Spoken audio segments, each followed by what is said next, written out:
Hey friends, it's Laura with Laura Bee Floss Tube. Welcome back. I'm so glad you joined me today. We are going to be continuing our Bee Happy Quilt sew along. This is week 5 and we are going to start working on our tulip block, the two trees block, and the sunshine block.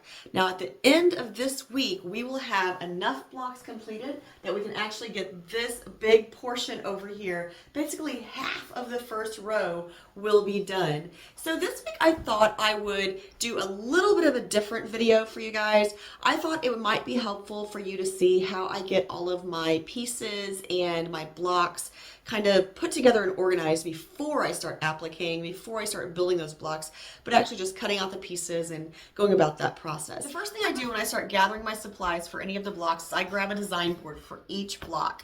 So I have 3 blocks this week and I'm going to have 3 design boards. They're just going to lay here to the side on my cart. And then I get out my background fabrics project tote, my focus fabrics project tote, and the tote that has my interfacing shapes in it. This could probably go into one of the other totes, but it's convenient just to have it in here, and I have the space, so it's fine.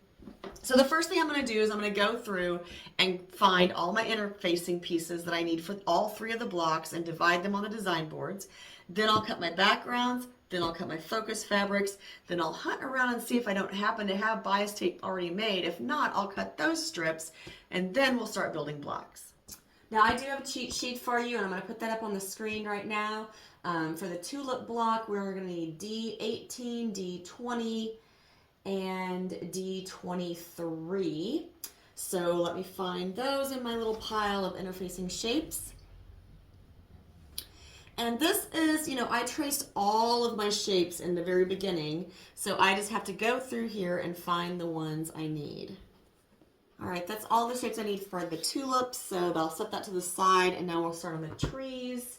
Again, I just go through and find the interfacing shapes that I need first, and then I go back and cut the pieces of fabric and things.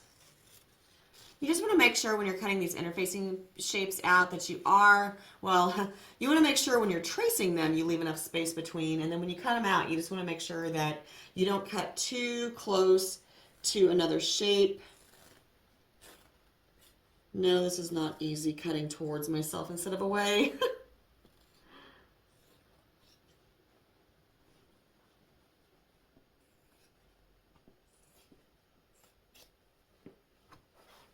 That's all we need for the 2 trees block. I don't label my boards, but I can typically look at them and decide, oh, well, I know what that is, right? So I don't worry about labeling them too much at this point. Now, this is what I do when I don't pre-sort all of my bags. If I had pre-cut my entire quilt like I do for some of the other sew-alongs, I would have already had all of these interfacing shapes in the bags and I wouldn't be going through and looking for them. Now the sunshine block just gets a D2 and a D3. Now I stack those boards right back up. I'm going to grab my background fabric tote and cut those out first. I did notice when I was putting the cheat sheet together for this quilt that the backgrounds do not always give you any extra fabric to trim down. Some of the sizes given are the exact sizes you need. I like trimming down, so I'm going to cut my backgrounds all a little bigger just so I have that extra space to trim down. Now this is the 2 tulips. I believe the cutting guide tells you to cut it 6.5 by 12.5. I'm actually cutting mine 8 by 14.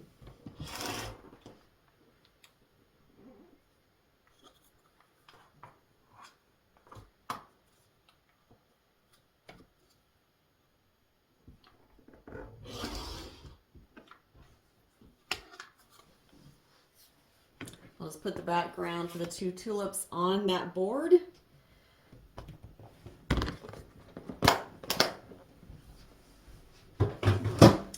All right, so I'm done with my background fabrics, so now I can move on to all of the applique shape pieces.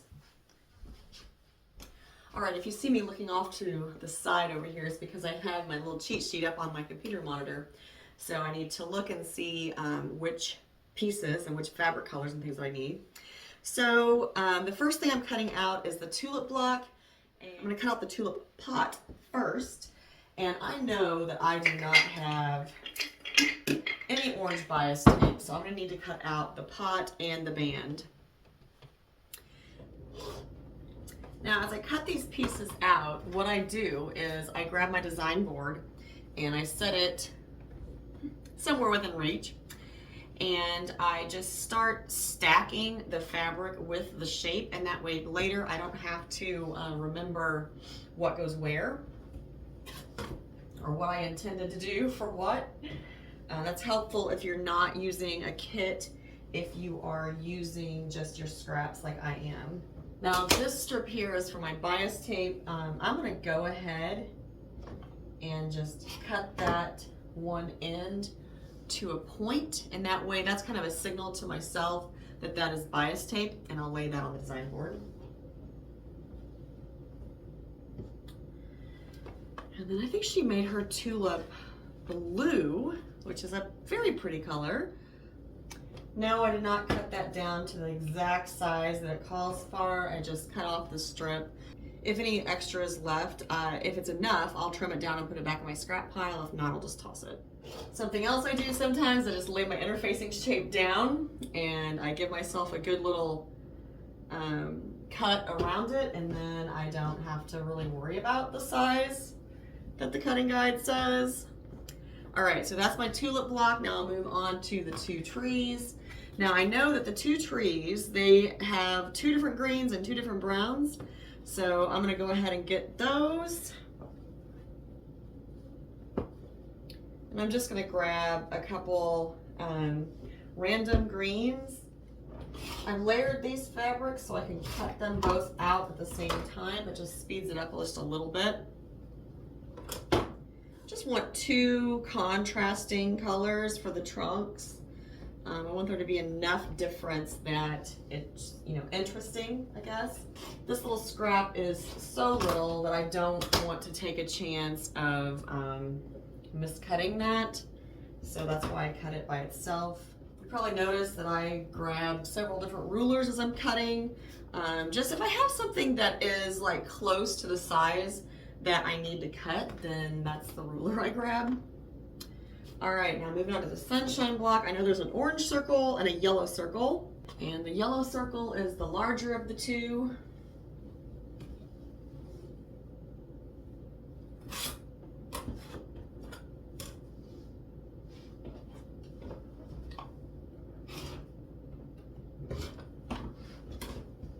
All right, so this sunshine has 5 different colors of bias tape in varying yellows and oranges. I'm gonna look and see if I happen to have that many. I doubt it, so I'm pretty sure I'm gonna be cutting some bias tape.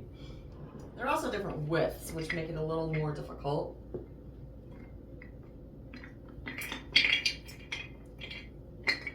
This is my bias tape stash from all the projects in the past. Oh, and I do need some green as well for my tulip stems. Let's see, that's 1/2 inch bias tape, which I believe that's what this is. Yep. So I will set this kind of with that board so I know those are my stems. I'm good on that. There is a little bias tape on the trees as well, and I think I may luck out on that because I definitely have some brown bias tape. Okay, but for the sun, oh, here's my bias tape in case you want to see it. For the sun, I'm gonna need to cut some strips. Okay, like I said, the sun has 5 different widths and colors. So I need a 1/2 inch bias tape, which I don't have. These are both quarter. So I'm good on quarter. I just need the 1/2 and the 3/8. So we have our fabrics cut. Now we are gonna start appliquing our shapes and building our blocks. There really aren't that many pieces this week that are different or new. So I'm just going to get all of my pieces, some to the interfacing, and get them turned out and pressed. And then I will catch back up with you when I start building the blocks and laying them out. Okay, friends, the one so simple shape that I want to show you a trick for this week is this tall, skinny tree trunk.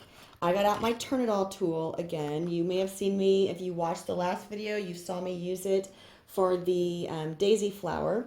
So what I've done is I've cut a little slit at the bottom, the base, the widest end of this tree shape. I'm going to use the largest Turn It All tool and put that in between the interfacing and the fabric and push it up as far as I can. Then I'm going to take I'm going to flip it over so the fabric side's up. I'm going to take the dowel rod that comes with this. I'm going to push it down, and it's going to go down inside that tube. Don't worry. And come out the other end. Now that shape is already turned out. I'm going to use that dowel rod and just push all the way up. So I'm all the way up to the other end of that shape. And then just smooth it on down. Now the only thing I have left to do on this shape is just turn out that little bitty bit at the bottom that was below the slit. I'll use my 2-point turner and work out those two little corners. And I may put this up and kind of get these top little points out a little better too. And then my shape is turned out without much struggle, and the interfacing is not bunching out and flipping out on the sides and stuff. All I have is that one little slit at the bottom, and our tree trunk is turned.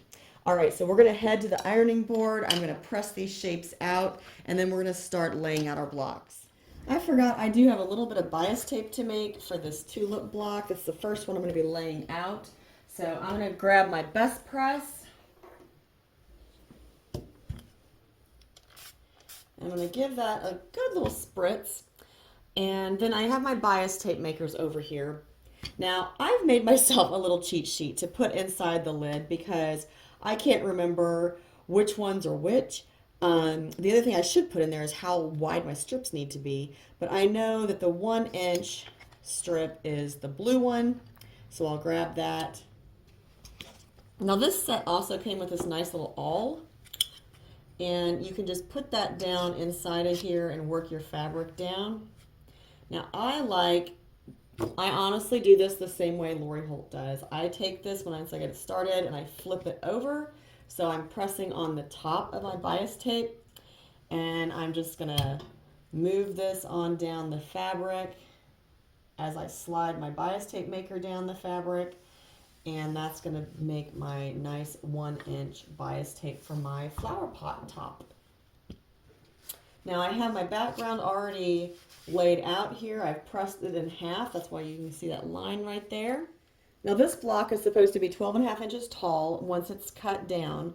So I am just going to kind of make myself a little note where that should be just by putting my ruler on here and making sure I remember not to make my flower taller than 12.5. And now I'm going to eyeball this, but if you wanted to, you could take this flower pot and fold it in half and just give it a little finger press there, and then you have a point on the top and bottom to line it up. And I want this to take up most of my 12.5-inch space. Again, with this little piece, do a little finger press.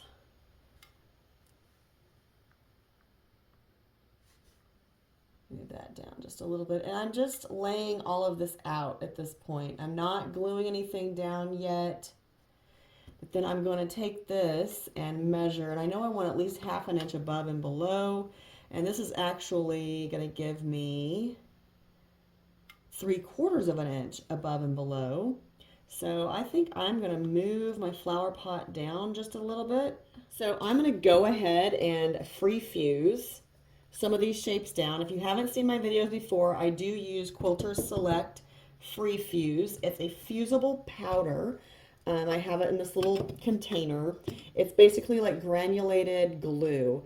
So it's heat reactive, and so you sprinkle it underneath your shape, and then you put your iron on it. Let it sit for just a few seconds, and then it will fuse the piece down. Now, I didn't fuse the top down, just the bottom, and I'll show you why in a minute. But let me go ahead and get my flower fused down as well. All right, so the flower is fused at the top of my block. The flower pot is fused, which is the bottom of my block. Now I can grab my bias tape, which I already had made from a different project, and run it down to get the length that I need. I'm going to just sprinkle a little free fuse down that center line. Slip this under the flower and under the pot, because the top of the pot and the bottom of the flower are not fused down. I can easily do that. I also did not fuse underneath either of those shapes the stem. And you know, it's not going to be a problem because I'll sew all of that down. But now when I'm appliquing, I can lift up that flower and lift up the flower pot and be able to applique that entire stem without needing to worry about back stitching or sewing over anything. Next up is the two trees block. Again, I'm just going to iron my background fabric in half lengthwise. This block is also 12.5 inches tall. We're also going to check the width on this one, just because we have those two trees. We want to make sure that they are in the right spot, so not too close to the edge either side. I'm just going to give these a good press. If your ovals aren't perfect, don't worry about it, because once you applique them down, you can pull the fabric and it's going to look fine. If there's some little flat spots or something, you can obviously take your 2-point turner and smooth some of those out, because the cotton will stretch. But if they're not perfect, don't sweat it. Now I am going to get a square ruler so I can make sure the bottoms of those trunks are level. Now she has you put this tree behind the other one. Mine aren't going to overlap very much. She has you put the one that's going horizontal behind the one that's going vertical, but to me this trunk is in front, so that top should be in front. That's the one change I made to this block. Okay, so now we need to cut some branches.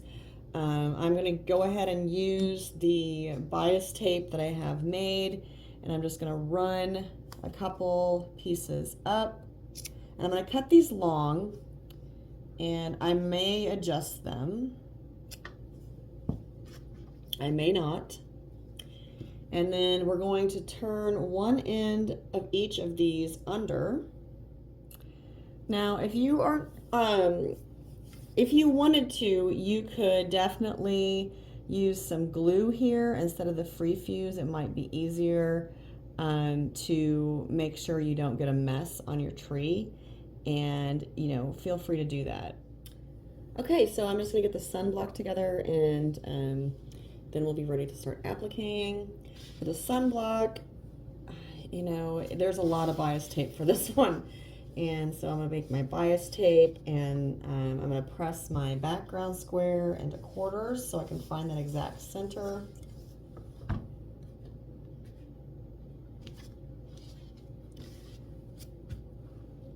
There's 2 circles.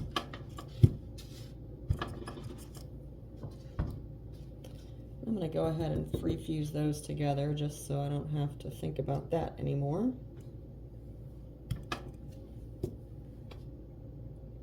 And I'm actually going to grab my glue for the sun, just because there's a lot of strips and a lot of thin strips. Free fuse works great for large shapes, but once you get to like the 1/4 inch bias tape, it's going to be easier to use the glue. Now I free fuse the sun shape just in the middle, not close to the edges, and that's so I can get all of my bias tape underneath the edges of the sun. My 1/4 inch bias tape is already made. It's leftover from another project. So all I need to do is my 3/8 and a 1/2. Okay, I'm gonna use this little awl tool. If you don't have this tool, a thin, strong, straight pin works just as well.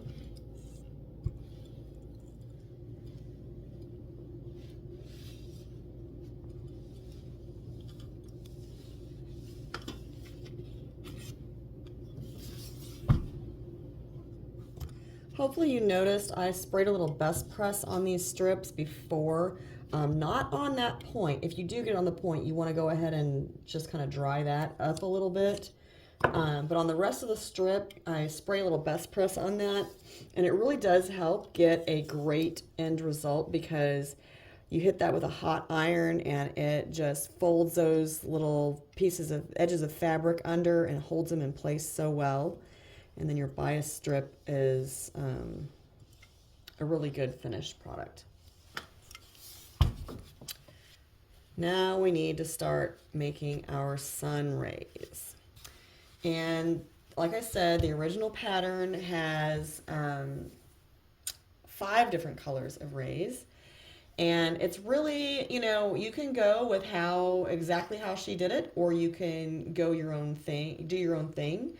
I'm definitely going to use some of this lighter yellow that I have, just because I don't have any lighter colors in there, so this is going to be good. And I'm honestly just going to cut off a little strip of this.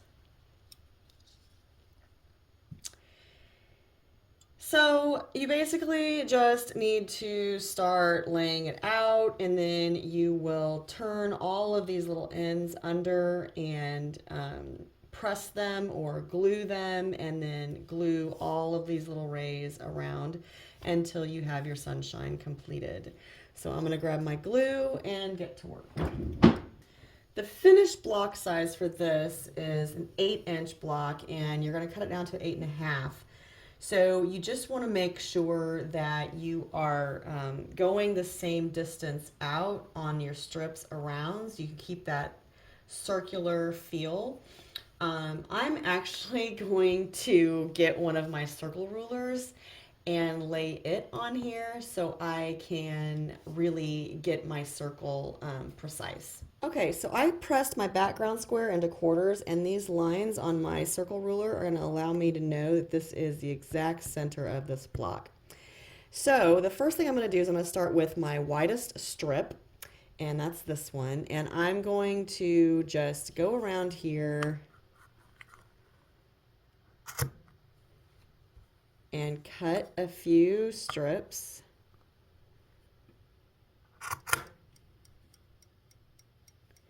Basically going to put one in each quarter, in each quadrant.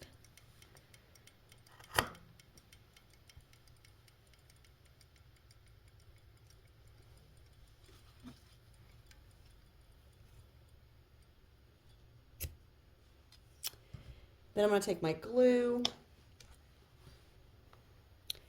and glue one end back on itself.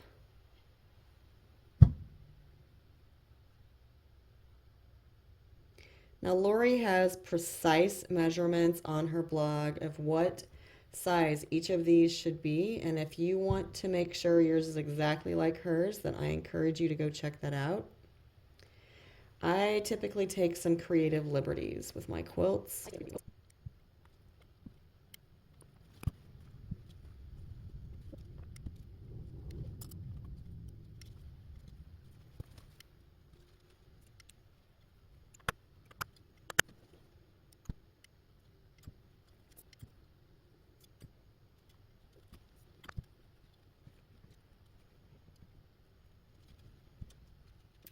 All right, and I'm just going to continue with the other strips until I finish my sun.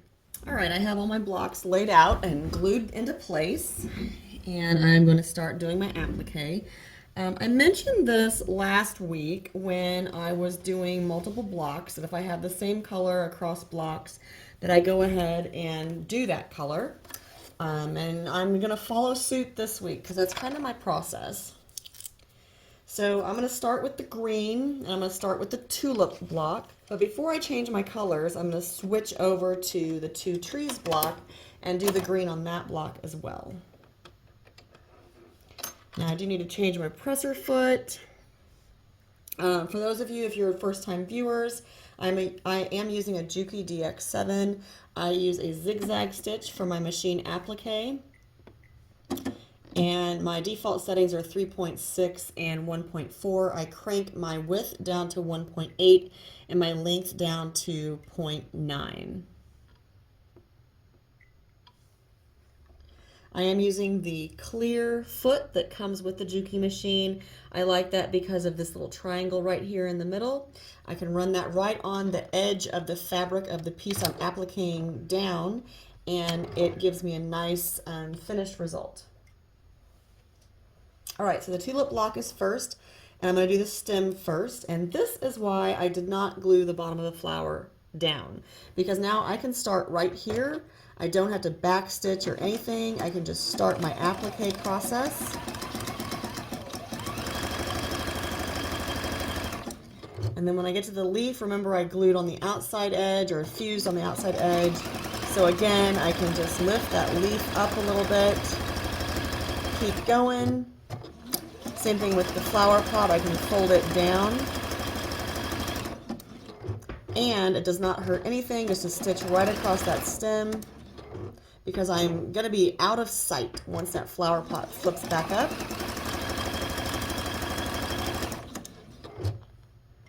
Go ahead and get my leaf folded back so I can keep going on up the stem.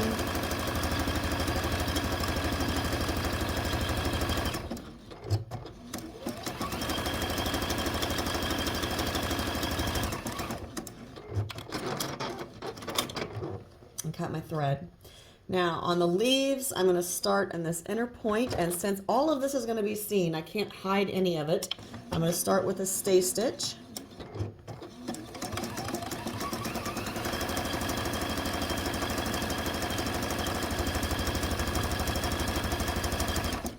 Now on that point, I want to start with my zigzag on the out position.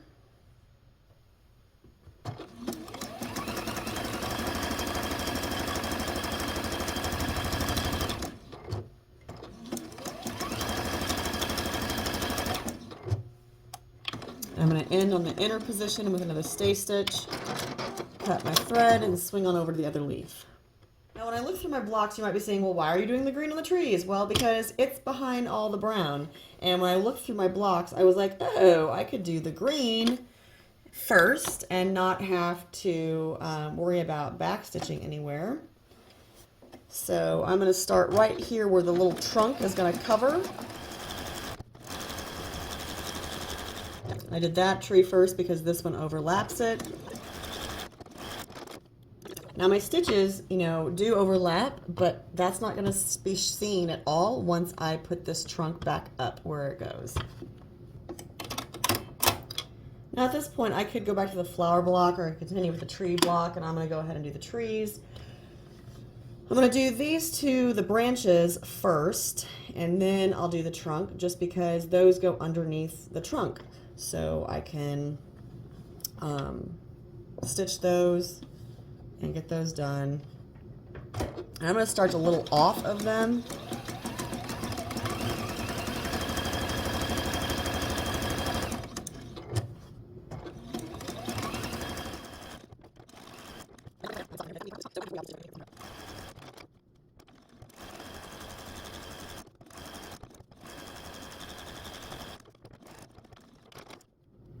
I'm only going to show you the pieces of this that I feel will benefit you. I'm not going to show every stitch of applique I do.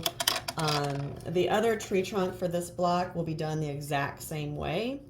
The last block we have to do is the sun, and it's orange and yellow. I do have orange already loaded into my machine.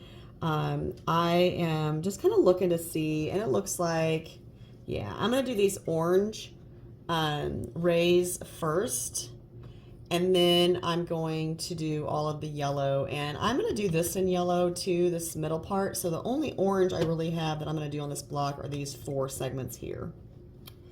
But I want to show you a little cheat, because see how this circle goes down? I'm going to jump from here to here, and I'm just going to stitch over there, and it's not going to hurt anything, and then I don't have to keep cutting my thread, and I don't have to do any back stitching because that outer sun circle is going to go over all of that stitching anyway.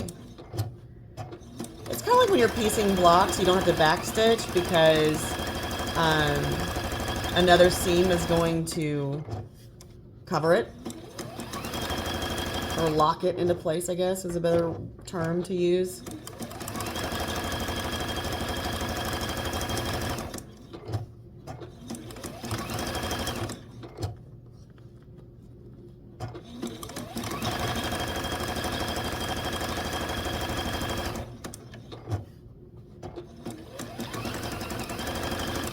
Just make sure you don't catch that center circle when you're jumping across there like that.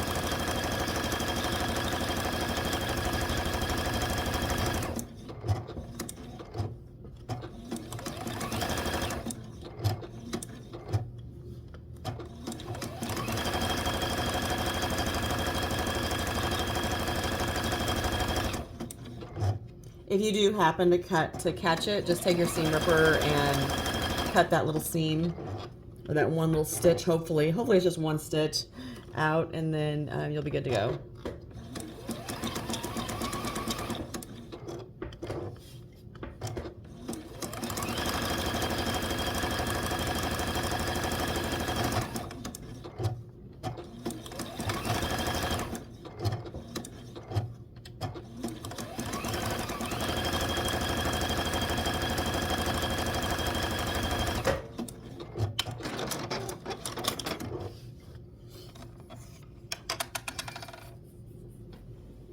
I just found that's a lot faster and easier, and it gets the same end result.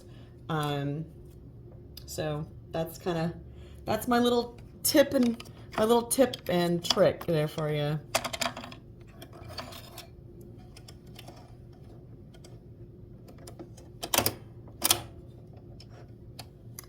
All right, so on these, I'm going to do the exact same thing, and I'm going to skip back and forth on every one of these rays all the way around the sun.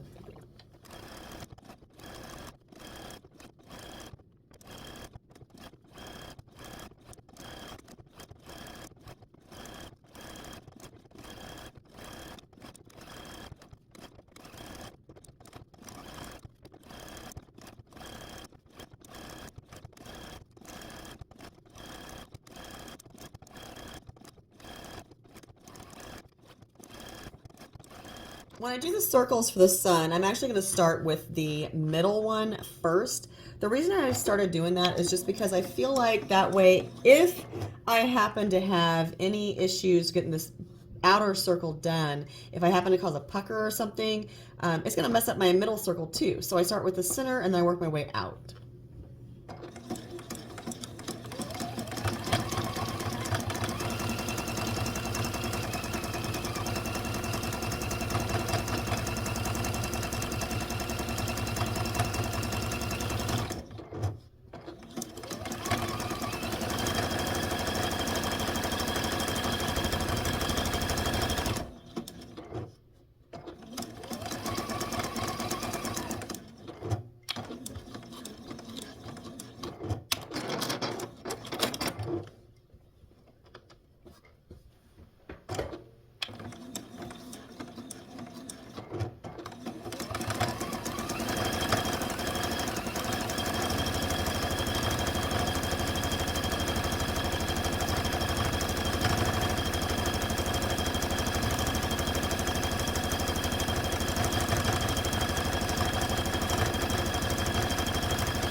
Okay, I'm gonna take these and press them and then trim them and then start sewing some sections together.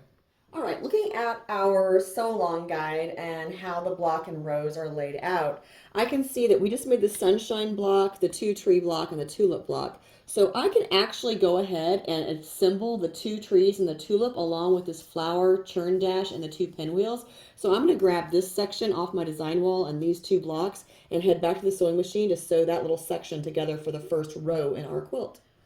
Okay, so looking at the block placement and the block and row layout guide, the tulips go to the right of the pinwheels and the churn dash. So I'm just going to put these on top, line them up, sew that into place. And the two trees go on the other side, so those get sewn into place. Again, just lining up those edges. I'm not pinning here, you guys. This is a pretty short stretch. This is 12.5 inches. I am just holding the corners, the opposite corners tight and sewing along this edge. If you want to pin this, please do so. All right, I'll press these seams, put them on the design wall, and have a reveal. So that concludes week 5. We have our 2 trees, our tulip, and our sunshine blocks completed. That sunshine block with all of that bias tape, we made it through it. Oh my goodness. But we do have the top right side of our row 1 sewn together. So, you know, when you're looking at your block layouts and the row layouts, just think about as you're going along, well, can I sew this together? Should I wait? And just kind of see how those blocks interlock with one another. And if you can sew it together now, go ahead and do it. It's going to help you so much down the road. So that concludes week 5 of our Bee Happy Quilt Sew Along. I'm so glad you joined me. I appreciate all the comments you've been leaving and the suggestions you've been making. I do read all of your comments and take your suggestions into consideration. If there's something that I didn't show that you wanted to see, put that in a comment down below. I do record these a few weeks in advance, so it might take a few videos to get those in, but I definitely will want to take those into consideration, and if I can work them in, I will. So until next time, I hope you're finding joy in all you do. Carve out some time for crafting and creating, and of course, make sure it's always happy stitching.